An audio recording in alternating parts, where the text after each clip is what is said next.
Beda leveraging, leveraging dengan reflation. Ya, jadi leveraging itu dia nambah hutang, gitu kan. Kalau yang reflation itu kan berarti dia ngurangi hutang. Ya, berarti kan di leveraging harusnya gitu. Ya, konsepnya sebenarnya buat inflasinya ya, reflation tuh. Kalau leveraging itu nambah inflasi, naik nantinya. Kalau reinflation tuh kan berarti kan turun tuh. Jadi di leveraging, Pak. Kurang lebih seperti itu. Kapan siklus properti? Kalau lihat dari rotasinya, siklusnya di akhir ya, properti. Biasanya di akhir atau di tengah. Jadi nggak di awal. Ya kecuali kalau long bullishnya tuh berbarengan tuh sampai pernah kan di tahun berapa tuh semua berbarengan naik. Mungkin aja. Tapi ya kita bisa tahu lah setidaknya ciri-ciri oh di awal apa dulu nih. Kita ngejar apa dulu nih gitu kan. Ya, dengan ekonomi yang kurang baik 2025, apakah M&A termasuk vektor listing ekonomi akan berlanjut? M&A akan berlanjut sih menurut saya ya, karena kan biasanya kalau aset yang murah itu banyak M&A, backdoor listing juga mungkin, karena kan China ada kemungkinan besar perusahaan-perusahaan juga banyak yang masuk ya ke Indonesia. Jadi apakah akan ada? Ada sih, kalau menurut saya akan berlanjut. Kalau Konglo Play biasanya itu eh, kemungkinan besar juga bisa jadi ya, yang belum jalan, yang mana kita perhatikan. Tapi kalau saran saya, tahun ini tuh tahun kesempatan. Bukan berarti harus masuk sekarang. Ya, kita kalau penasaran untuk beli saham-saham konglo, misalkan yang teknologi, sekarang contohnya kayak apalah gitu ya. Saya nggak mau sebut emiten lah. Itu lebih baik kita juga dengan porsi yang jangan banyak sih, gitu.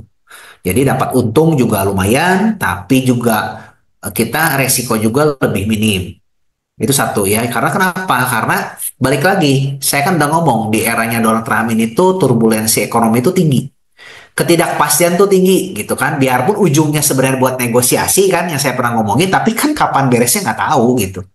Bisa juga kan di tahun 2018 atau 19 itu tuh yang Trump pertama itu dia negosiasi itu dari mulai dia kasih ancaman sampai negosiasi beres itu 1 tahun ada loh. Baru 1 tahun beres loh ada. Ada juga yang hitungannya singkat gitu ada. Kayak kemarin kan itu hitungannya singkat semua merapat tuh. Meksiko sama Kanada sama Eropa kan. Jadi ah udah langsung negosiasi gitu kan. Langsung 1 bulan tunda gitu. Nah China ini beda sekarang. Lawan China. Nggak mau sikat gitu kan. Hajar lagi gitu. Nah ini juga kan menjadi ketidakpastian gitu. Jadi memang Donald Trump ini penuh kejutan sih. Jadi kitanya harus selalu siap. Makanya siap cash gitu. Jangan terlalu agresif lah saran saya gitu. Apakah bank digital masuk teknologi atau finance ya? Kalau mau disebut digitalnya teknologi kemarin kan kedorongnya gara-gara teknologinya gitu, bukan karena banknya kan gitu. Kalau yang kemarin ya, yang sekarang sih ya saya juga mungkin nggak bisa ngomong itu teknologi lagi ya harusnya, tapi sih memang bisa dikategorikan teknologi juga sih kalau bank digital ya gitu. Karena biasanya yang berbau-bau teknologi itu kan orang mikir kalau ada uang masuk, suku bunga turun, dia lebih agresif cepat gitu. Teknologi kan penetrasinya lebih cepat ya. Mau dia bakar uang, mau dia impor apa promo, mau dia ini. Biasa kan teknologi itu kan related dengan penyebarannya cepat gitu. Nah, itu yang saya maksud dengan teknologi ya. Jadi apakah banknya termasuk cepat nantinya bisa jadi reimburse kreditnya lebih banyak gitu kan ke consumer kan berrata-rata kan. Jadi bisa jadi sih naiknya lebih cepat juga. Di awal juga termasuk teknologi. Kapan siklus properti tadi udah ya. Big Bang, BBRI, BMRI, dividen yield udah menarik. Ada buyback gimana? Banyak yang bilang murah. Ada informasi sih BRI katanya sih. Ya tapi nggak tahu ya. Dengar-dengar mah MPL-nya masih buruk. Ya jadi hati-hati aja sih menurut saya ya. Hati-hati aja kalau mau beli jangan terlalu banyak ya. Kita spare aja strategi investasinya Pak Yopi. Saran saya jangan terlalu agresif gitu ya. Balik lagi. Masih akan ada banyak kesempatan. Menurut saya tahun inilah tahun yang volatil. Ada kesempatan. Mungkin nanti Maret naik dulu bisa jadi sih. Maret naik dulu gitu kan. April misalnya Mei turun lagi. Ya itu saya nggak tahu ya. Cuman biasanya tuh kan market itu kan nggak mungkin turun-turun terus semua gitu. Pasti naik dulu. Pemerintah akan cut spending tahun 2025, 2026, 2027 untuk support MBG. Apakah merubah siklus rotasi? Tidak sih.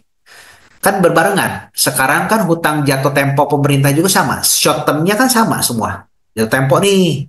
Karena dia ngebiayain waktu COVID kemarin, jadi akhirnya harus dibayar kan. Sekarang hutangnya kan. Ya pemerintah mau nggak mau kan nggak punya duit. Gimana caranya? Pajak tambah naik. Satu kan. Terus juga dia mau mengejut ekspor, tapi kan mengejut ekspor juga negara lain juga kan sama, mengalami hal yang sama. Ya satu-satu jalan berikutnya adalah dengan cara menghemat budget gitu kan. Nah, apakah penghematan ini akan bagus? Justru kalau menurut saya tuh infra ini kan lebih lama zamannya Pak Jokowi ya. Efeknya kalau kayak MBG ini harusnya bisa lebih cepat sih buat perekonomian. Memang kita menghemat budget dulu sekarang sakit-sakit dulu.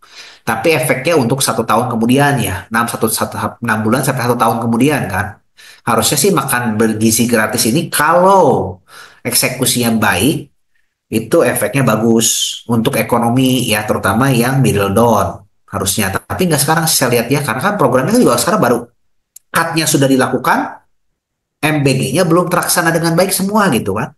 Nah, jadi kalau menurut saya sih text time. Jadi tahun ini mah mungkin ekonomi bisa jadi akan memburuk dulu untuk Indonesia juga beberapa saat gitu ya.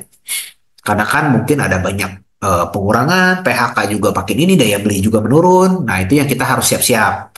Tapi itu momen nanti ingat ya, ekonominya kalau udah makin resesi, justru itu sebelumnya itu market biasanya sudah bottom dulu. Ingat ya, market mendahului dari indikator ekonomi. Di saat nanti udah ngumumin resesinya, udah mungkin market justru naik, terbalik gitu. Untuk fase sekarang Indo sudah mulai fase mana? Tadi saya sudah ngomong ya, fasenya justru masih belum masuk resesinya. Belum tentu resesi sih Indonesia mah ya.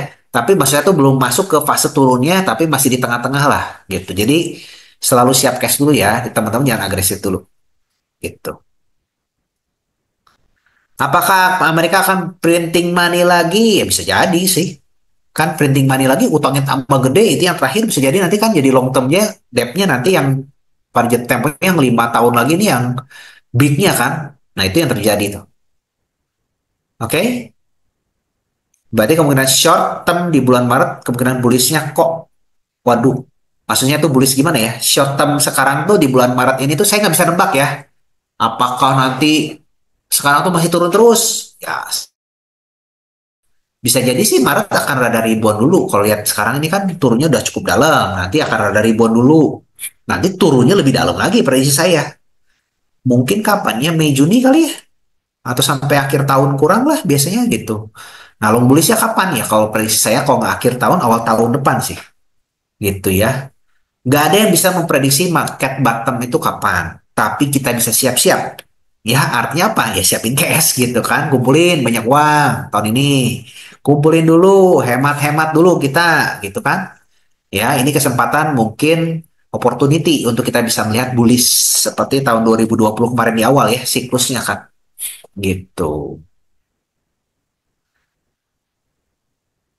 Minus 20%, ya itu biasanya sih patokan sih 10 sampai 20% biasanya ya, sampai 20% lah gitu. Tapi nggak ada yang bisa memprediksi apakah tepat 20%, belum tentu, bisa jadi nyolong-nyolong sampai 25 sampai 30 mungkin aja gitu. Tapi setidaknya kita nggak mungkin membeli paling bawah dan kita juga nggak mungkin membeli paling atas gitu kan. Tapi setidaknya kita tahu, oh ini geraknya mau kemana. Itu tujuan saya tuh malam ini, kita ingin sama-sama tahulah indikator-indikatornya gitu. Ya nggak ada yang bisa memprediksi. Ya saya sendiri pun nggak bisa tahu gitu kan. Karena besok beli jangan, waduh.